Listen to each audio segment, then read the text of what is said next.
totoo ba ho talaga na may application for red notice? Ba't to ang tagal? Meron ho talaga? Meron po. Meron po. Nakita ko po mismo yung application. Meron lang po mga dokumentong hiningi at kinuha.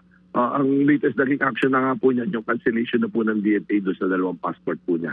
At we will follow up again. Constantly naman po pinapollow up namin yung pag-release na po ng red notice po. Okay, so red notice and then ang di ho ba ang kanyang Philippine passport ay kanselado na? Na-confirm ba talaga ng Philippine government na ito ay passport holder po ng ng Portugal? Wala po pong official na deklarasyon dyan. Kaya po we are constantly coordinating with the government of Portugal po. Director, sorry masyado ako matanong. Pasensya na po. Parang, parang magmula noong bago mag-Disyembre, hanggang ngayon di pa rin alam ng Philippine government kung talagang Portuguese ang kanyang, isa pa sa kanyang mga passport. Parang hindi kami makapaniwala. Ang dali naman makuha nung kung government to government lang.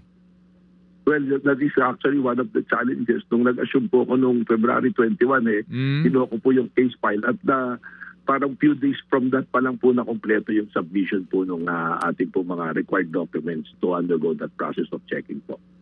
So, siguro po itong week na to, yan po isa sa tututukan natin dahil lalo na ngayon, ito pong sa 18 na allegedly maris na to, siya po yung sent lahat nung sinasabi rito nakakonekta po at nakapatungkol po kay Ginoong Saldico. Okay, sige. So, canceled na yung Philippine passport, kumpirmado yon. Aalamin nyo pa lang po kung talagang siya ay meron pong Portuguese passport. Meron na kayong request para po sa red notice. Gaano katagal yung proseso at anong komplikasyon yan para siya mapauwi sa Pilipinas kung siya po'y totoo na Portuguese na ngayon?